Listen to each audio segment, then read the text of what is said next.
মানুষ হচ্ছে নিজের জীবনে শান্তি খুঁজতে গিয়ে একসময় অর্থ উপার্জন করে বিলাসবহুল বাড়ি, গাড়ি মানে বাক্সর মধ্যে জীবন যখন বন্দি করে ফেলে, তখন আবার ভিতরে যে একটা আত্মা থাকে, সেই আত্মাটা চায় যে আমি একটু প্রকৃতির মাঝে যাই। আর এজন্যই মানুষ অনেক বেশি বিলাসবহুল জীবনযাপন করার পরও মাঝে, মাঝে নিজেকে রিল্যাক্স করার জন্য সাগরের পাড়ে ছুটে যায়, না হলে এরকম এক প্রকৃতির মাঝে ছুটে আসে। আসলে আত্মার একটা খোরাক আছে। সেই আত্মা যা চায় সেই খোরাকটার জন্যই মানুষ ছুটে যায় এই সকল জায়গায়। আসলে এইসব জায়গায় কেন আসে জানেন? কারণ শরীরের একটা কানেকশন আছে এই সকল প্রকৃতির সাথে। আপনি যখন মাটির মধ্যে খালি পায়ে হাঁটবেন, তখন শরীর থেকে অনেক কিছু বেরিয়ে যাবে। সেই যে সবুজ ঘাস আছে, এই সবুজ ঘাসের মধ্যে খালি পায়ে হাঁটলে আপনার শরীরে ডিটক্সের কাজ করবে। যেটা অনেকে টাকা পয়সা দিয়ে বিভিন্ন জায়গা থেকে করায় ডিটক্সের কাজ, বা পায়ের মধ্যে বিভিন্ন ধরনের প্যাড লাগিয়ে ডিটক্স করে। কিন্তু সবথেকে প্রাকৃতিকভাবে ডিটক্স যদি আপনি করতে চান, তাহলে এই ধরনের মাটির মধ্যে হাঁটতে হবে, ঘাসের উপর হাঁটতে হবে।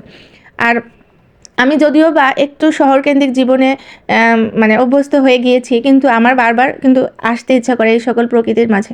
মনে হয় যখন আসি আর ৫-১০ মিনিট এখানে একটু এক্সট্রা টাইম দেই, একটু এখানে জিরায় নেই। কারণ আপনি নিজের সুখ শান্তির জন্য একটা সুন্দর বাড়ি, একটা সুন্দর গাড়ি বানিয়েছেন, কিন্তু আত্মাকে শান্ত করার জন্য আপনাকে এই সকল প্রকৃতির মাঝে আসতে হবে। দেখবেন যে এই সকল জায়গায় আসলে আত্মা, মন, প্রাণ সব জুড়িয়ে যায়। কারণ আপনার আত্মা এবং শরীর দুটোই এখানে এসে শীতল হয়ে যায়, যেটা আপনি ওই অট্টালিকার মাঝে পাবেন না।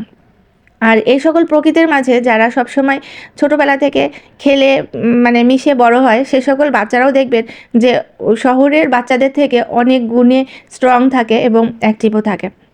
এবং মানুষগুলো যারা যারা আছে এই সকল কৃষক শ্রেণী, তাদের কিন্তু দেখবেন যে সচরাচর নিজেদের শরীর নিয়ে অত বেশি তাদের মাথা ব্যথা নেই। কারণ প্রাকৃতিকভাবে তাদের কিছু কিছু জিনিস মানে প্রাকৃতিকভাবেই শরীরের সাথে অ্যাডজাস্ট হয়ে যায়, যেমন ডিটক্সের কাজটাও হয়ে যায়। তো আমি এখানে আসছি, অনেক কথা বললাম আপনাদের সাথে, কিন্তু আমার নিজেরও ভালো লাগে। মনে হয় যে আমি যদি এই প্রকৃতির মাঝে কিছুক্ষণ সময় থেকে যেতে পারতাম, আমার আরও ভালো লাগে। কিন্তু আমারও ফিরে যেতে হয় অট্টালিকার মাঝে, আর সেখানেই আমার জীবনযাপন। কিন্তু সময় সুযোগ পেলে আমি এসব জায়গায় আসি এবং এসে নিজেকে একটু, নিজের আত্মাকে একটু শীতল করার চেষ্টা করি। পাশাপাশি এই যে মাটির মধ্যে হেঁটে, ঘাসের উপর হেঁটে নিজেকে একটু পরিতৃপ্ত করার চেষ্টা করি।